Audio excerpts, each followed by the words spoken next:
I would say they're absolutely right. I'm not prepared. I'm not qualified. I have no political history whatsoever. I've never been interested in politics a day in my life. That is the greatest interview answer one could ever give to get a Trump cabinet position. That is, I don't know how he didn't get it. How did Stephen A. not get into the Trump? You know what I mean? He just said, I'm not qualified. I've had no interest. I haven't been following this. There are many more people more qualified. How did he not get in the cabinet? Let's at least give him HUD.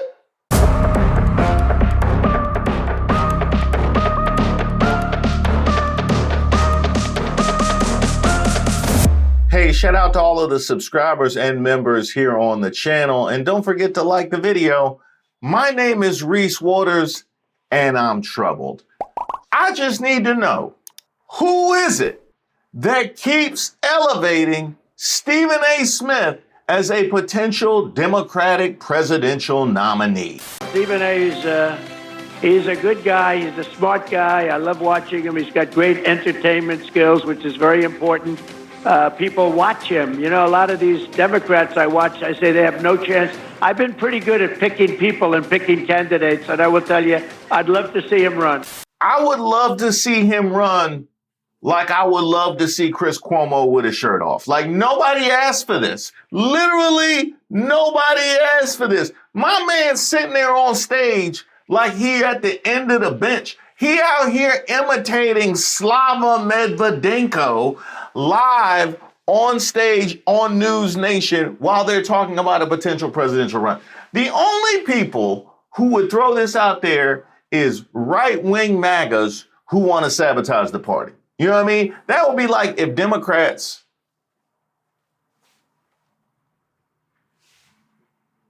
actually, Donald Trump would actually be the person that we would have proposed to sabotage the party. And not only did they elect him not once, but twice. That party did go right into the garbage can, though.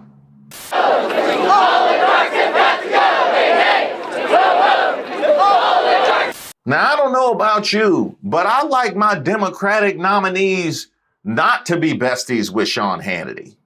Now, I'll be honest, I haven't paid enough attention to know her specific policies. It does seem like she's been there for the middle class, which a lot of my family is. All right, joining us now with reaction is ESPN host, the one and only Stephen A. Smith. Do you want to get it out of the way now, how hard your life is, that you have to defend the fact that you admit that you're friends with me? You want to get that out of the way at the beginning or at the end? No, I don't need to get that out of the way. The public knows that already. You get on my nerves. I don't agree with you 75% of the time, but you're still my buddy. The only acceptable gift that the Democratic nominee should ever present Sean Hannity is these hands. It's definitely not what I've seen right there. How about the Democratic nominee who appears regularly on Fox News, but rarely does CNN and doesn't even know that MSNBC is a thing? Is that a potential Democratic nominee? And by the way, I haven't forgiven Stephen A. Smith for the slander he threw at Michelle Obama and Oprah. Remember when he blamed them for Kamala Harris losing the election? Popular. She's that skilled. She's a brilliant orator. She's a wonderful woman, the greatest first lady I think this country has ever seen. But when she added that line, how do you think American citizens felt?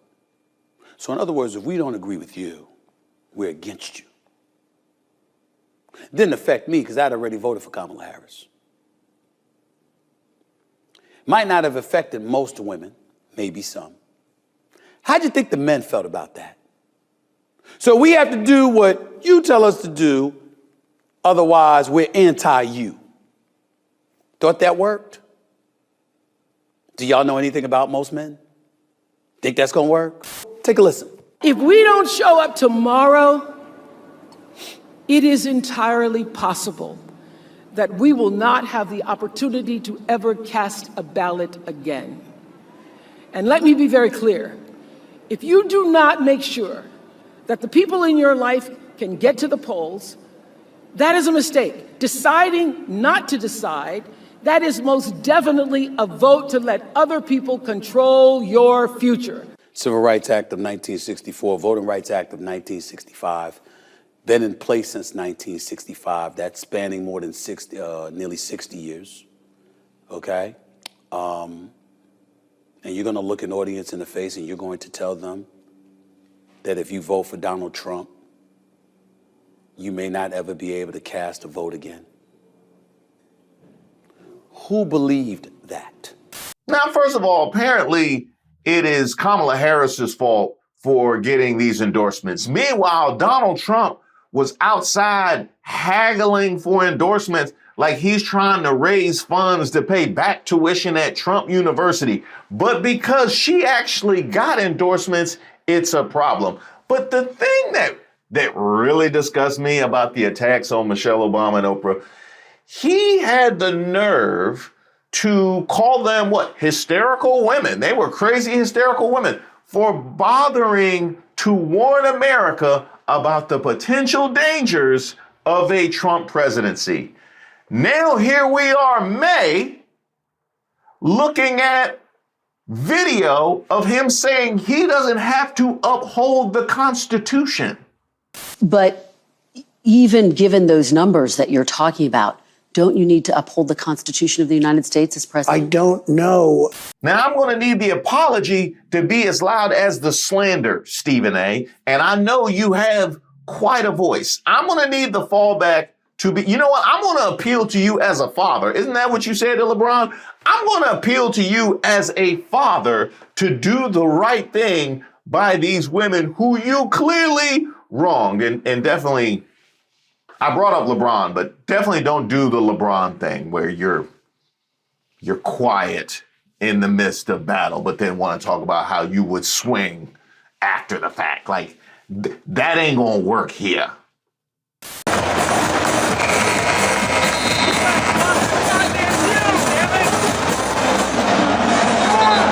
That man put his hands on me, I would have immediately swung on him. Immediately.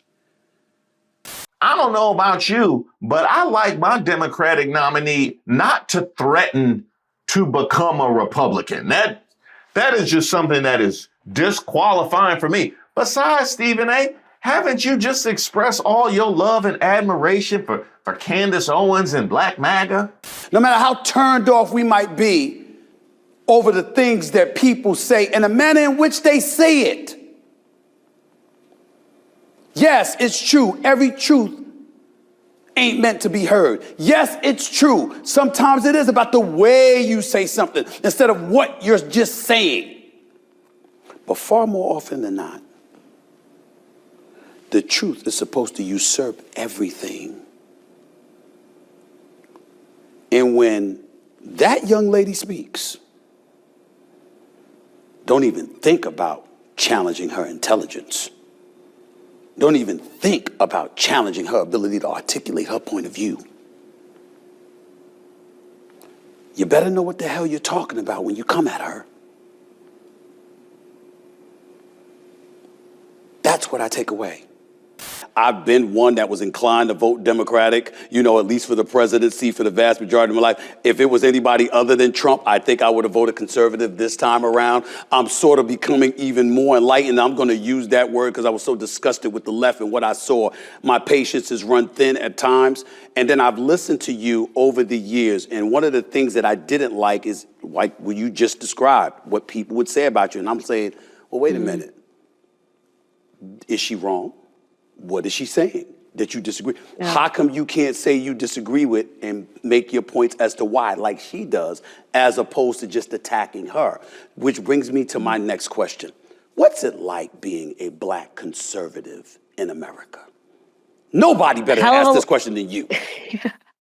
Honestly, it's a hell of a lot easier than it was when I first got into this back in 2015, because that was the first time they saw Trump and people just could not see past how could this possibly happen. And I think the media had a stronger hold on people's minds then than it does now. Now we've seen the explosion of independent media. People are able to get their voices out outside of the New York Times and CNN and Fox News. And that's helped tremendously to defeat all of these media caricatures that are being created.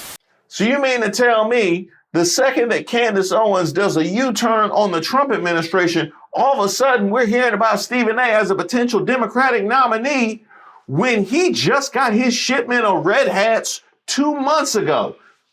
I ain't falling for it. President Trump expressing some unexpected support for a potential presidential bid for my next guest. Could he be who Democrats are looking for?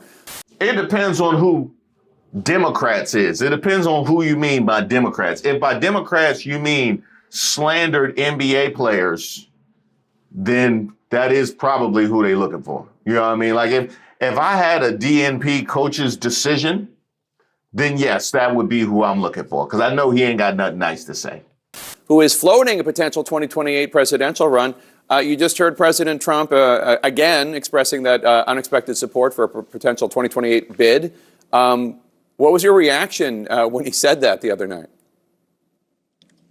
I was aghast, to be quite honest with you. I wasn't looking for any kind of endorsement from anybody, especially him. But he is the president of the United States. There's a bit of flattery that comes with getting such words from the man who holds the highest office in the land, and I can appreciate that. But in the same breath, I'm saying to myself, you know what? I evidently I'd have no chance, because if somebody like that is throwing out my name, clearly they think that, yeah, go ahead and do it so we can beat you. We can romp you too. So I'm not falling for it. It was nice. It was nice to hear, and I appreciated it. But obviously, it is what it is. I hear where he's coming from, but I wasn't thinking about it any more seriously than that.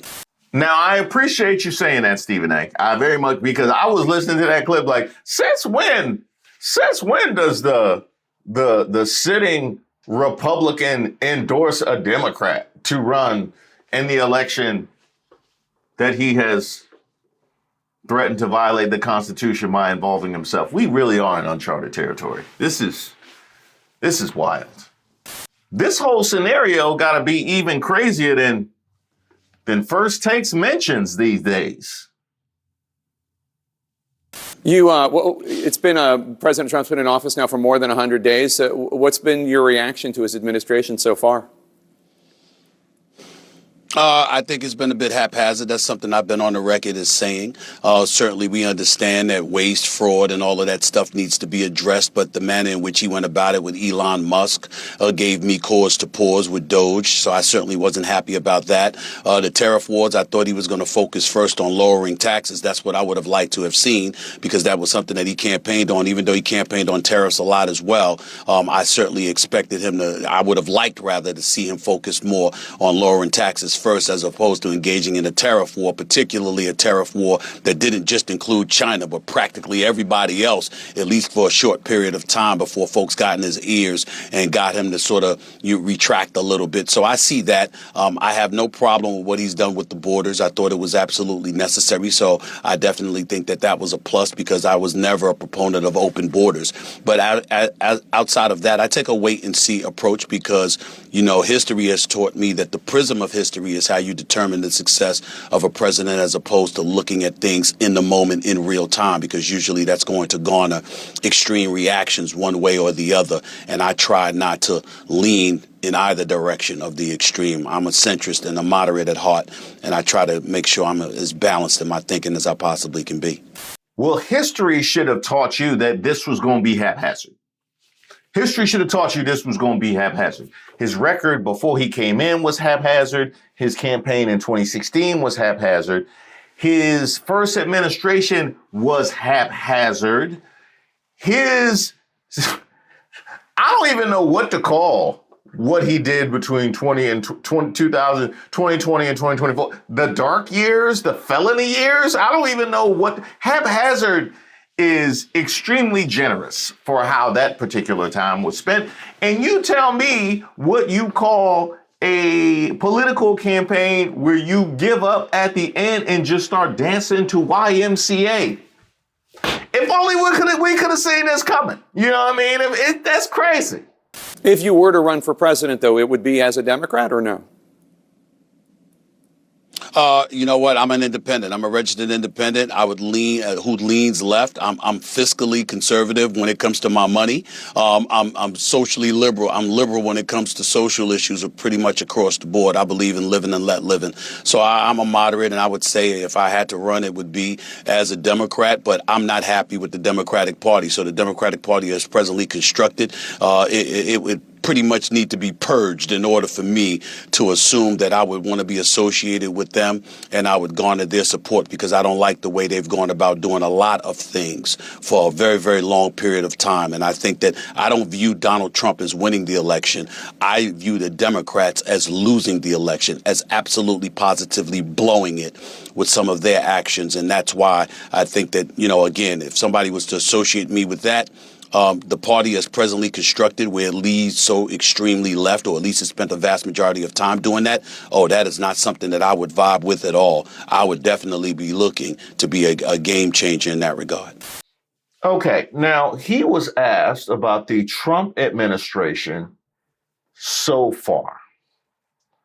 A Trump administration that has given us this mass deportation efforts, where you are seeing U.S. citizens swept up, you are seeing babies swept up, you are seeing families separated. It's given us the DEI. It's given us the anti-DEI hysteria, which we've seen in the military, which we've seen in private organizations. It has given us a thoroughly weaponized Department of Justice. It has given us the release of the J6ers and a $30 million settlement to Ashley Babbitt. It's given us a freeze on civil rights cases, but they want to elevate anti-white racism. That's what the Trump administration thus far has given us. In addition to the stock market and the inflation and the prices, he still wants to throw everything at the feet of Joe Biden, which is nonsensical. And naturally, the aforementioned, I don't have to uphold the Constitution, and violating the Supreme Court, including a 9-0 ruling for the Supreme Court, he stuck his orange chin out at. And the best you gave me was haphazard. The best you gave me for that was haphazard. Haphazard was like how they threw together the last minute Black MAGA Black History Month event. That was haphazard. That was haphazard is like judging Donald Trump's swing, or maybe taking a look at exactly how his suits fall on his body when AI isn't involved in the creation of the image. Haphazard would describe those things. But then when you're asked about the Democrats, you gave me all of these words. You went and got on a roll like you was talking about Kwame Brown, about the party not in power. That's all you gave me about the party not in power, but all you could give me about the Trump administration was haphazard. So I would like to holler at MAGA or whoever. And I didn't even get to Signalgate. I didn't even get to Signalgate and RFK and autism and the A1s and the Department of Education. Elon Musk and Doge. This video is not supposed to be about that. I just want to holler at MAGA because he has talked about the changes that the Democrats need to make in order to make him feel comfortable running as a Democrat. And naturally, when a player expresses dissatisfaction with the organization, not to say the organization doesn't have its issues, I talk about it all the time.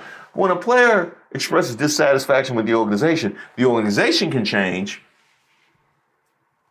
or we can make a deal. So, MAGA, I don't know who's negotiating on your behalf. I don't know whether it's Stephen Miller or Laura Trump. I have no idea. I know, without your bravery, we'd be out of luck. I know, Laura. Without your bravery, we're all out of luck. No, this can't be denied. You gotta be special. I don't know who's negotiating for y'all. Let's make a deal. Let's make a deal. You know what I mean? I will start at cash considerations. The price is low.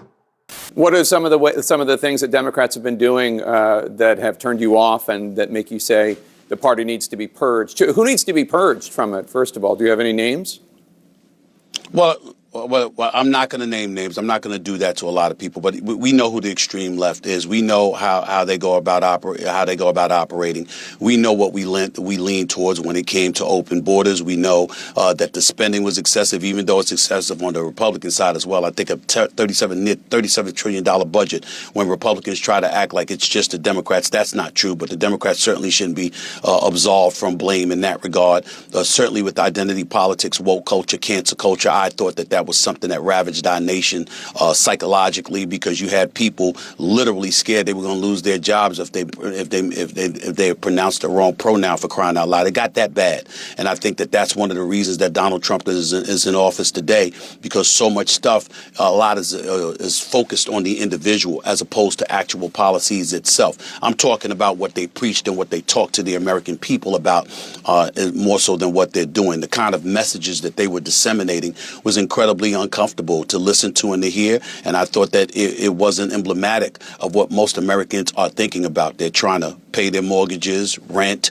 buy food and groceries, pay gas, and deal with the prices, the cost of living, and they want safety in the streets. That's primarily what most American citizens are about, trying to live in peace and harmony, and that's not something that I think either side has promoted along the way, and that's why I think the state of the nation is what it is at this particular moment in time.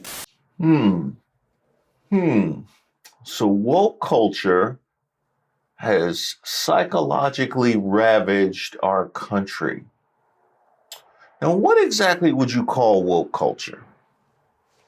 I ask this question generally to people that have no shot of trying to define woke culture. I believe Stephen A. would have a better shot than most. Let's say, maybe the shot that's emblematic of his college basketball experience.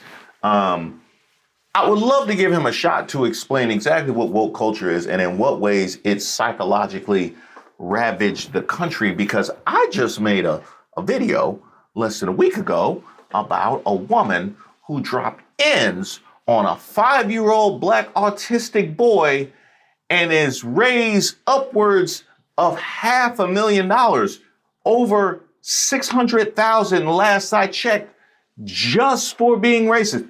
We just saw a 34-time felon get the endorsement of police unions while he expressed his intent of releasing the J6ers over a former attorney general. So I need to know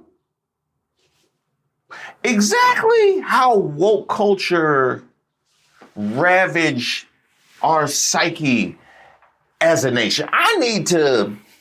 That's what I need. If you scared to call out the racism, then don't be. What you doing up here, man? What you doing up here? Didn't your show used to be called Quite Frankly? Didn't you have a show called Where is Quite Frankly, Stephen A? Where is Quite Frankly? I don't know what this is. This is, you know what I mean? Somebody find Skip Bayless. Do we gotta bring Skip Bayless down here for you to be honest? Huh? Shannon. I'll tell you about it later. You last month said that there are clearly other people more qualified to be president than you. So what do you say to somebody out there who's watching, who thinks you have no political experience, no foreign policy experience? You're a gifted TV sports commentator without question, but are you really prepared to be president of the United States? How would you answer that? I would say they're absolutely right. I'm not prepared. I'm not qualified. I have no political history whatsoever. I've never been interested in politics a day in my life. That is the greatest interview answer one could ever give to get a Trump cabinet position. That is, I don't know how he didn't get it. How did Stephen A. not get into the Trump? You know what I mean? He just said, I'm not qualified. I've had no interest. I haven't been following this. There are many more people more qualified. How did he not get in the cabinet? Let's at least give him HUD. How did I come to this conclusion where I've left the door open? I'll tell you how. Elected officials have come up to me. Folks in the streets of America come up to me every single day.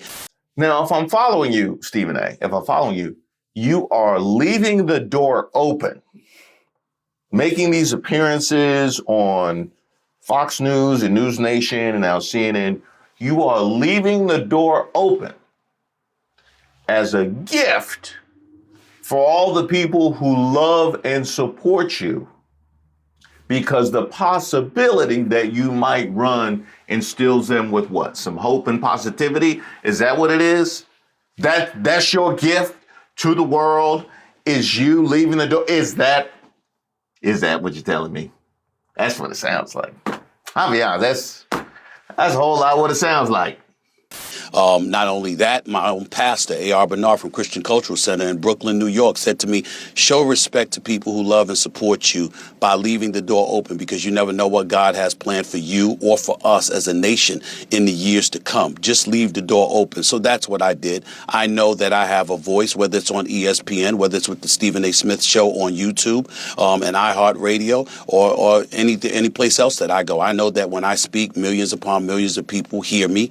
One would surmise that they listen to some of the things that I say. And then I look at our politics. How worse can it get? Laid off? Effective when? Friday? Wow. Well, you know what? I'm going to leave the door open, just out of love and respect for my family and friends and all the people that respect me. I'm just imagining what you would say if people were asking a player if he were coming back next year and he said, I'm going to leave the door open out of respect for all my family and friends and the people that support me. How many segments of First Take, how many hours of First Take would they get out of that? Did I just describe Aaron Rodgers? Do you realize right now, and I'm saying this facetiously because I know that you do, Jake, doing what you do every single day. Do you realize that if you are an elected official, your real work is with the campaign? Once you get into office, literally you can get away. I'm talking about the nation's capital specifically, not state and local politics, just the nation's capital. You realize that you can literally go on Capitol Hill and all your job is to do is to disagree with the other side. You don't even have to do anything else. Whatever the other side feels, you feel the opposite. That's not work. That's not going across the aisle. That's not maneuvering your way through the terrain, through the political terrain, and really negotiating on behalf of your constituency and the American people. All we're doing is engaging in acrimony and hate. And as a result, the American citizens are suffering. So when I look at it from that standpoint, and I think the kind of impact that I could have as a centrist, as a moderate, as somebody who believes in being sensical and engaging in common sense, unfortunately. Now, I'm going to be intellectually honest with you, Stephen. I'm going to have some integrity about this because I'm not MAGA. I will be honest with you. I don't altogether disagree with what you said right there. I believe the skill set to get elected and the skill set to actually serve and be a decent representative are different. There's some overlap, but they are different. And too often we get the people that are good at running for office, not good at being in office. That is something that I will absolutely see. One issue that I do have, though, is you characterize the far left as being, woke and not at all crazy on the far left. Coincidentally, those seem to be the people that are doing the most of the interfacing with the people. Those seem to be the people that are connecting with voters. Those seem to be the people that are building a coalition, are the people over on the people that aren't doing what you just described are the people that you slandered earlier. And does this look like doing nothing?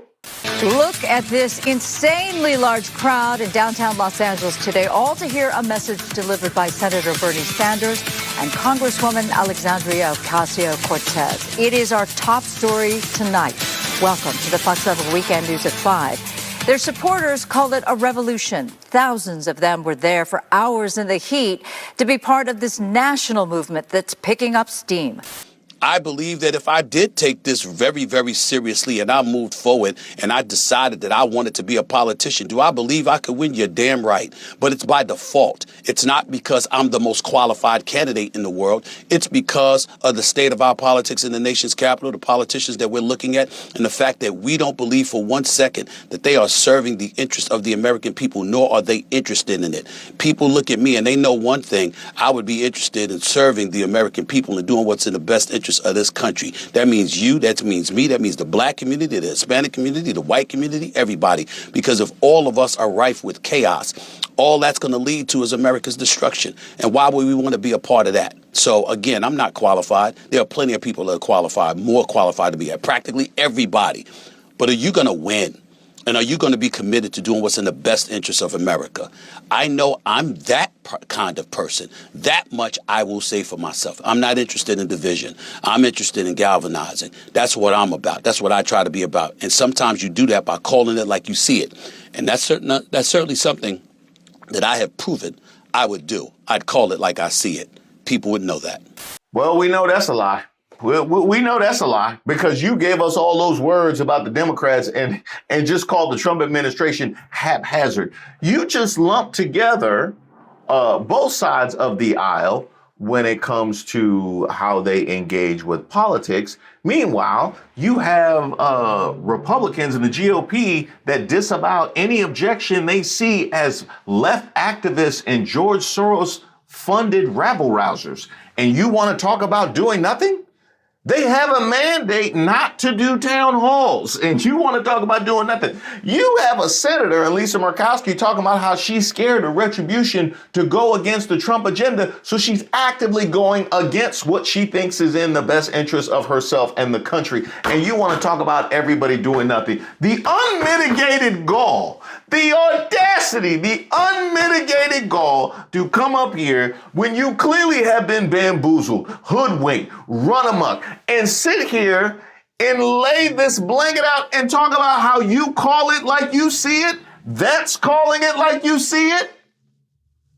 Stay off the weed. Stay off the weed. Thank you guys so much for watching the video. Now, I know how much y'all like to jump in and out, but don't forget to subscribe to the page because I know a lot of you guys aren't subscribed. And another way to get the word out is to like the video. Words can express the way I feel for you. And yes, that includes those of you watching on television, although I recognize that might require a phone. And when you grab that phone, if you haven't already taken advantage of the discount that is still available, being as we're in the first month of our Patreon membership option, which is another option for those of you who want some of the extra content, some of the early access to the videos or the archives, all of that is available on the Patreon. And this is an excellent time because the first weekly newsletter, which is being offered as a part of that package, goes out this very week. So I'll see you guys over there in the community chat. And there hasn't been a single time that I've gone on that community chat and I haven't seen my girl Deshauna. So imagine my excitement when she sent me this. Oh, I absolutely love to see it. They threw the gauntlet down, Dank. I put up that picture of Dank, and now all of a sudden they coming for you.